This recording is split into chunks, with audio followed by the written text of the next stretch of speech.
Hey family, Danny here. Today we are going to talk about Spider-Man. Spider-Man, particularly Shadow of the Green Goblin that recently debuted. And Spider-Man is having a banner, and I do mean banner year. I mean, he's got so much going on. Spider-Man literally is the best example. I was literally thinking about this the other day, right? Spider-Man is like Batman to DC right now, where Batman has so many books. There's so much going on with him.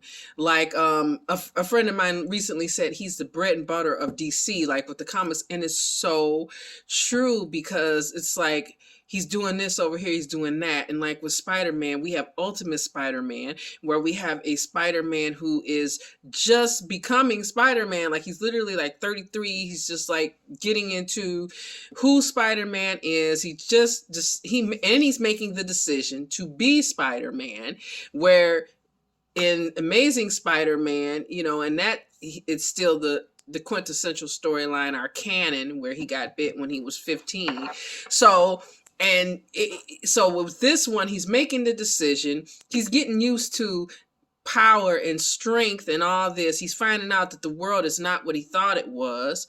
We got Amazing Spider-Man where he's dealing with relationship issues. He's been through all this stuff that this Ultimate Spider-Man, Peter Parker, is now just going through. Chasm is running around. He just got off of gang wars. It's just all kind of stuff is going on with Spider-Man. Then, then we have the whole Spider universe with Spider-Woman, Miles.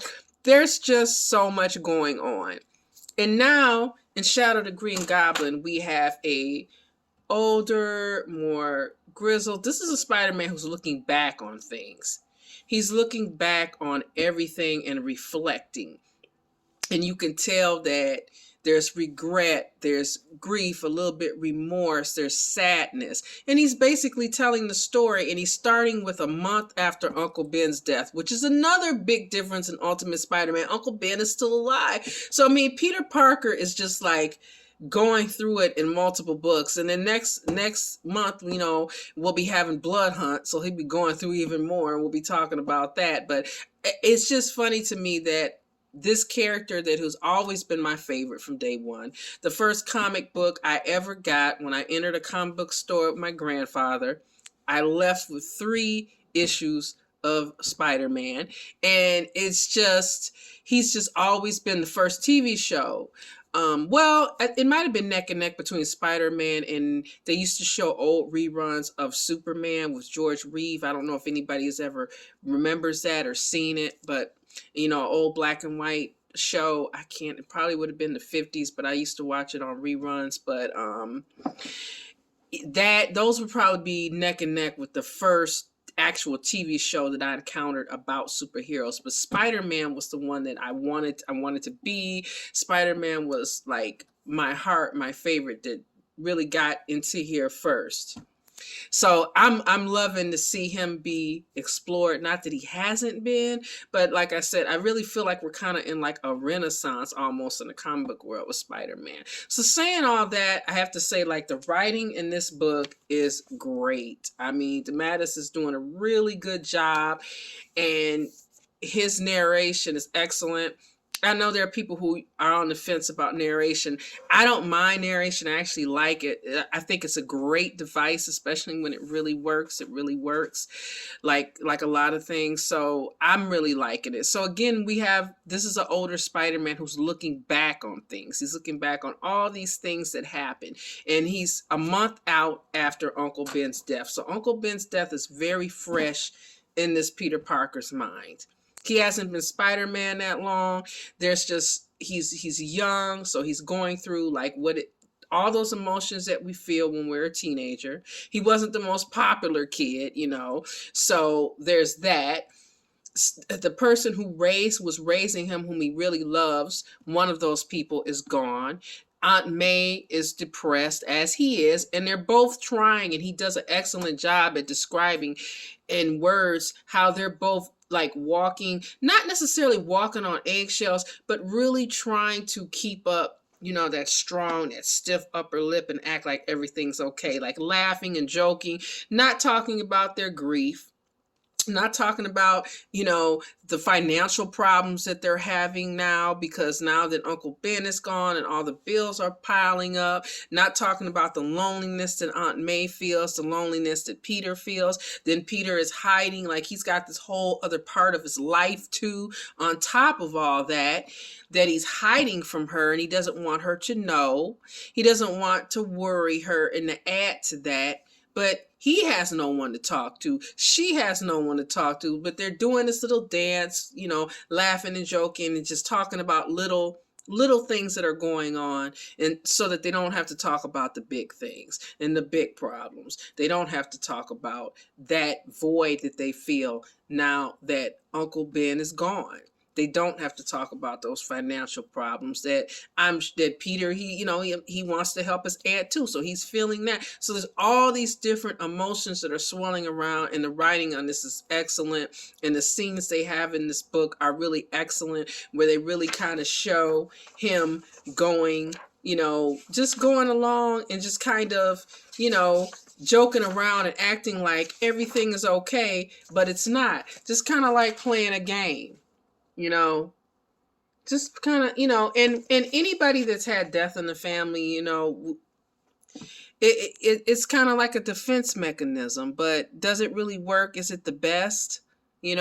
So he's in his room, depressed, she's in her room, and it's just like, this is kind of like setting the stage. Meanwhile, like I said, he's dealing with, his new life, it being this guy, and that's a lot too. That's a lot, a lot going on too. And his guilt with Uncle Ben's death that he, could have stopped. So there's just a lot emotionally. And this is Peter looking back on how he felt at this time. Also at this time, he didn't know Harry. He didn't know Gwen. He meets them later as Peter Parker. But he does meet them a little bit early as Spider-Man, and we're going to get into it. Now, Norman right now is not the Green Goblin, Norman Osborn. Right now, Norman he's tinkering around with his formula and stuff. And this is how we get into the Proto Goblin, which, how we get into this guy. Now, who is this guy? Well, this guy is Nels Van Adder.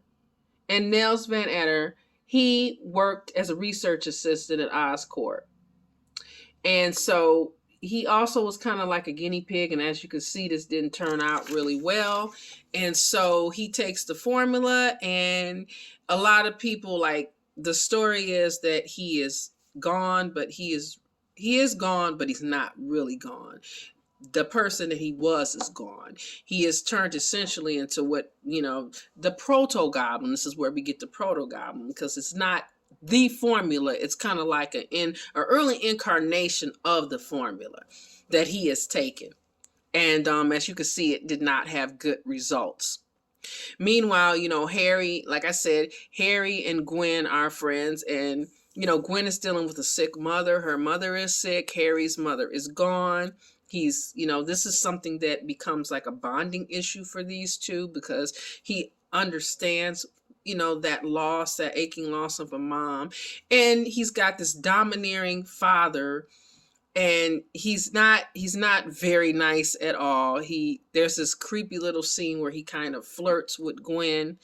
And Spider-Man, Peter Parker makes a comment as he's reflecting back on this, on how he is acting as if he cares about this girl that later he is going to be responsible for her demise. So he's just looking back on a lot of the ironies and a lot of bittersweet memories, on where these people were at then that he didn't know that eventually will become very important in his life, because he does wind up interacting with them later on, because this Proto Goblin is working with someone.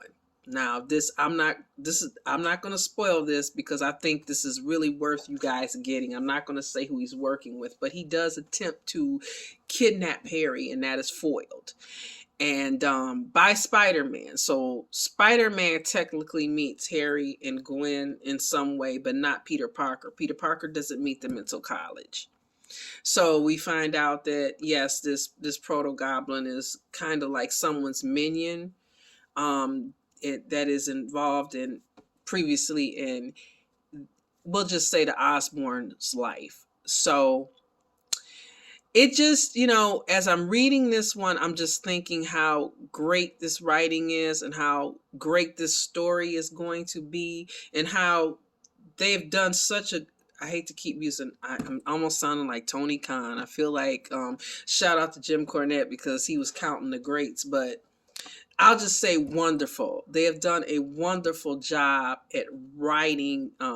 Hickman, DeMatteis, they've done such great jobs with Ultimate Spider-Man, Amazing Spider-Man, and now the Shadow of the Green Goblin, because a lot of this ground is ground that we've walked on before. Yeah, we've walked on Peter's grief with Uncle Ben. We've walked on, Aunt May and her being worried about him and being upset. There's the scene he's coming in, where he's beat up and she sees that. She's like, how, what are you doing? I got enough going on.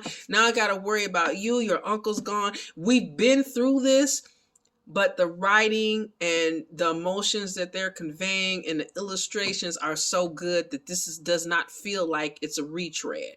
It feels like it's brand new, or maybe just a different perspective on the situation. But it doesn't feel like, okay, Thanksgiving dinner that you warmed 3 or 4 times and now you're trying to eat. This really feels fresh, like that, like when it's grandma or mom or whoever takes it out of the oven and it's like, wow, everything is hot and fresh and you're fixing your plate. That's how this feels. It doesn't feel warmed over at all. And I think that is just such a testament to great writing. At one point for me with Marvel, my pull list was mostly DC. I'm going to be honest.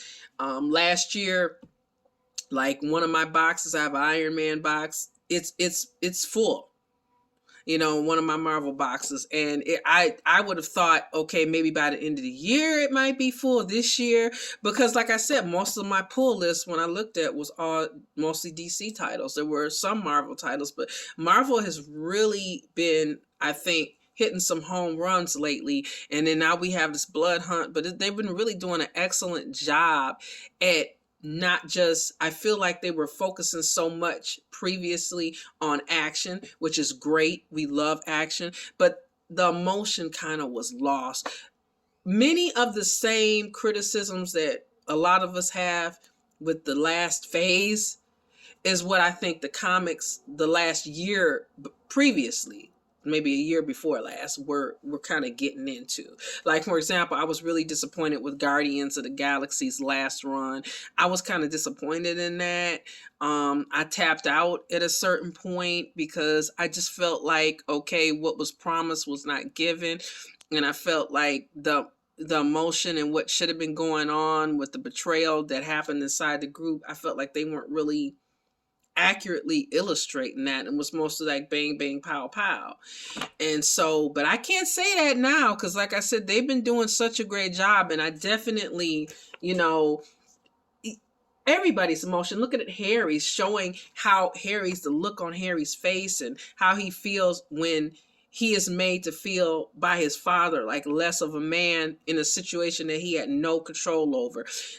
His creepy, Norman's creepy flirtation with Gwen. Just, you're looking at Harry and you're seeing, like, it brings you back to Franco. Like when you look at the films and you look at his portrayal of Harry and how him and Willem Dafoe, that dynamics was. And it's like now we're seeing this. And it's not like, again, it's not like we've never seen it before, but they're doing a wonderful job. This writing is excellent. I often said, with my son, I've said to him, if they used a lot of the comic book writers to write some of these screenplays maybe, or if they just tried to focus on the material that they have, things might have been different. But I'm hoping, like I said, with this new year that, movie wise on the big screen, things change.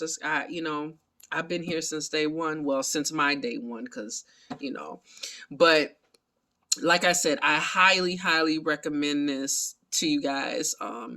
Great writing, great illustrations. I'll be posting some pictures on my Instagram, and let me know what you think. Like, which ones you're liking the best. Are you following Spider-Man? What do you think about the state of Marvel? Do you think Marvel has stepped their game up with their comics, and now they're catching?